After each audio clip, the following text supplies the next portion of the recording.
साथियों नमस्कार, जय भीम जय संविधान। मैं मोहनलाल, आप देख रहे हैं यूट्यूब चैनल ललित 24।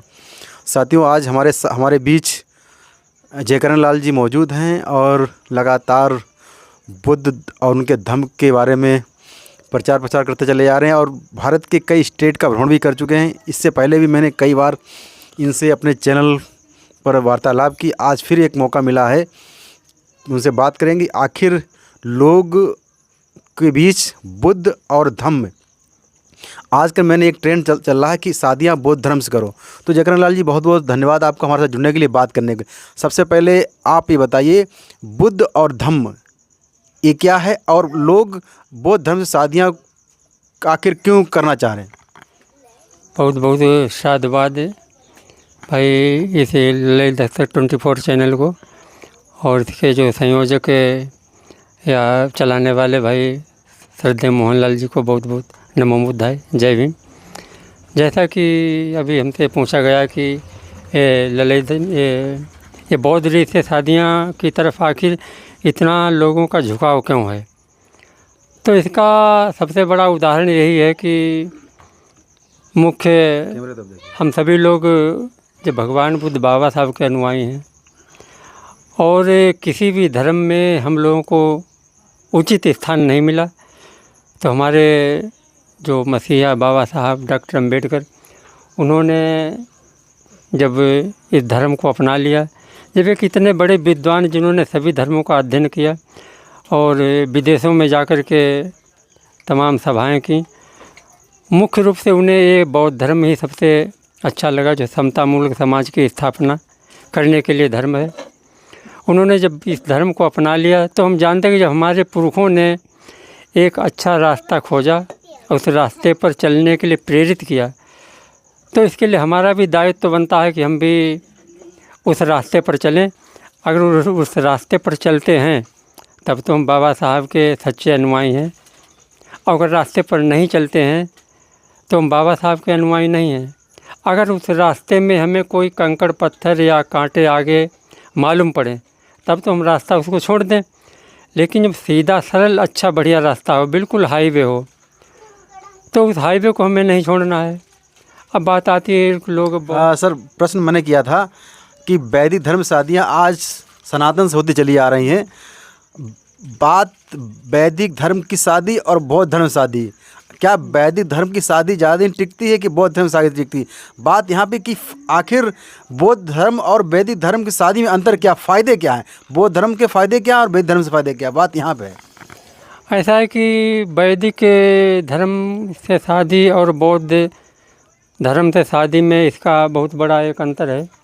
अंतर ये है कि वैदिक धर्म में नारी का कोई सम्मान नहीं, नारी का केवल इतना ही सम्मान दिया गया है, जैसे अगर उनके धर्म ग्रंथ अगर उठा के देखे जाएं तो इसमें यही लिखा हुआ है कि एक ही नियम एक व्रतनेमा, काय वचन मन पति पद प्रेमा। नारी का कोई अधिकार नहीं है और पति कितना भी कैसा भी हो उसे परमेश्वर का दर्जा दिया गया है।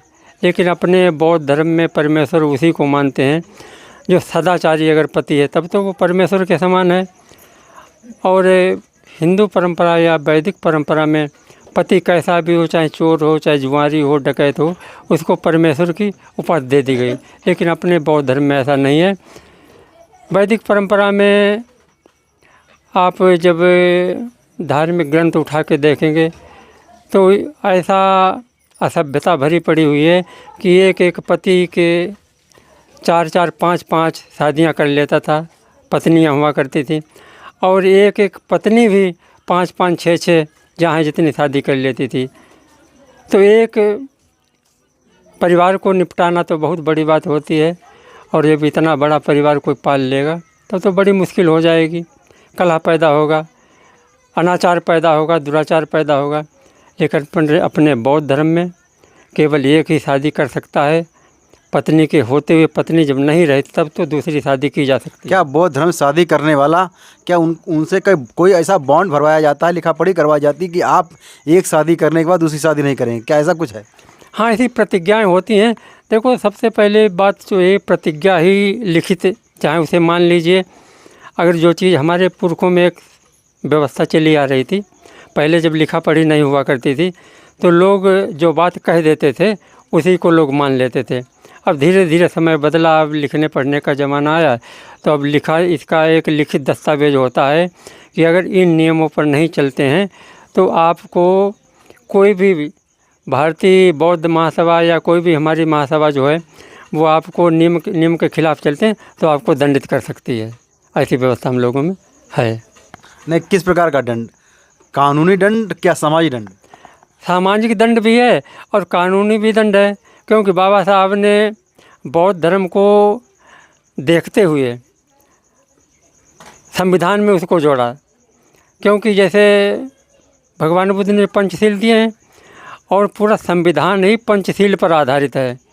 जब कोई बौद्ध धर्म के 5 नियमों को तोड़ता है तो संविधान को समझ लीजिए उसने तोड़ दिया। जैसे बौद्ध ने 5 शील बताए भगवान बुद्ध ने, हम प्राण हिंसा से विरत रहेंगे, चोरी से विरत रहेंगे, व्यभिचार से विरत रहेंगे, झूठ, कठोर, चुगली आदि से विरत रहेंगे, और जितने भी नशीली चीज़ें इनसे हम विरत रहेंगे। तमाम लोग ऐसे हैं जो वैदिक धर्म शादी करते हैं, उसके बाद तमाम तरीके की गलत आदतों में लिप्त हो जाते हैं।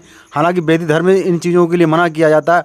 और कुछ लोग ऐसे भी हैं बौद्ध धर्म शादी करते हैं और 5 प्रतिज्ञा लेते हैं कि हम मदिरा पीने की दूसरी की नारी की तरफ देखेंगे नहीं, चोरी नहीं करेंगे, लेकिन उसके बावजूद लोग ऐसा काम करते हैं। बात यहाँ पे प्रतिबंध भी है। अगर वैदिक धर्म के शादी करते हैं तब भी गलत काम करते हैं, बौद्ध धर्म शादी करते तब भी गलत काम करते हैं। बात यहाँ पे मानने ना मानने की है। इसके लिए ऐसा होता है कि जैसे कोई बीमार है और कोई डॉक्टर के पास जाए तो डॉक्टर जो है अपनी समझ से अच्छी ही दवा देगा मरीज़ को, ताकि मरीज़ जो है जल्दी से ठीक हो जाए। अब मरीज़ का दायित्व ये होता है जो दवा डॉक्टर ने दी है उस दवा को लाए और सुबह शाम नियमानुसार जैसे डॉक्टर बताए वैसे खाए, परहेज करे तो उसको लाभ होगा। और पता चलेगा कि डॉक्टर मरीज़ दवा लेकर के आया और दवा को उसने रख दिया और दवा के सामने अगरबत्ती मोमबत्ती लगाए और उसकी पूजा वंदना करे तो दवा कोई लाभ नहीं करेगा। उसी प्रकार से धर्म का मतलब है, इसलिए धर्म लाभ नहीं देता है, चाहे वैदिक धर्म हो और चाहे बौद्ध धर्म हो।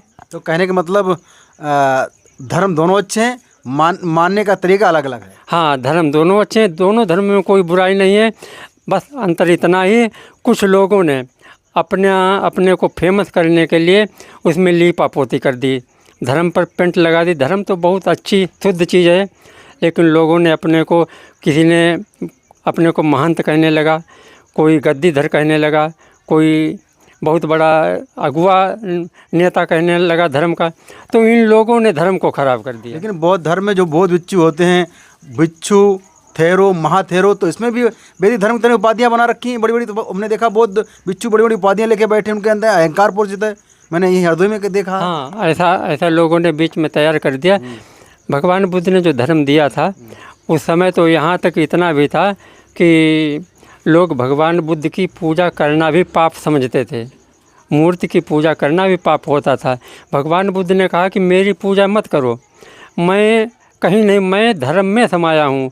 लोग धर्म को धारण करें, धर्म को समझें, उसी में भलाई है, उसी में हमारी भी पूजा है। लेकिन लोगों ने धर्म को छोड़ दिया। धर्म तो भगवान ने जो धर्म दिया था एक मन को शुद्ध करने का रास्ता दिया था, लेकिन आज तमाम लोगों ने अपने प्रसिद्धि के लिए तमाम बड़े बड़े संघ बना लिए।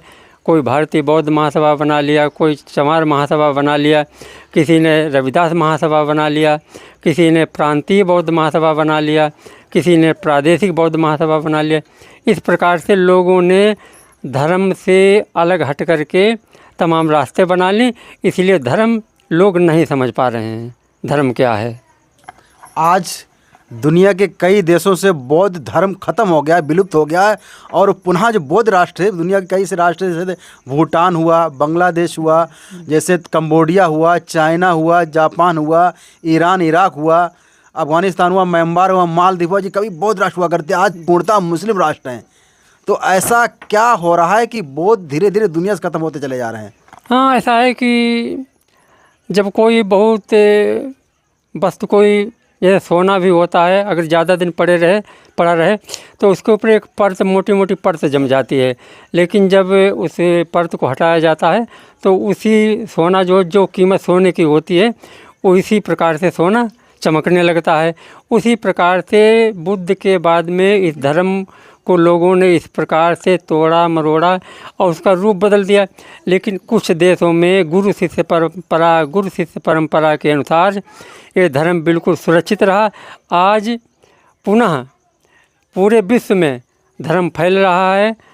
इस धर्म को फैला रहे हैं एक बनिया समाज के पूज्य सत्यनारायण गोयनका जी, जो बर्मा के थे और बर्मा में उन्होंने धर्म को सीखा और धर्म को सीखने के बाद में भारत आए। आज भारत में कम से कम कुछ नहीं 50-60 सेंटर चल रहे हैं और विदेशों में सेंटर चल रहे हैं। दोबारा पुनः किसी समय ये भारत बुद्ध की धरती कहलाएगा। बहुत बहुत धन्यवाद जयकरण लाल जी, आपने हमें समय दिया बात करने के लिए। और बौद्ध धर्म और खासकर मैंने विषय रखा हुआ था कि आखिर लोग बौद्ध धर्म शादी क्यों करते हैं। तो बातचीत हुई कि धर्म सभी समान है, बस मान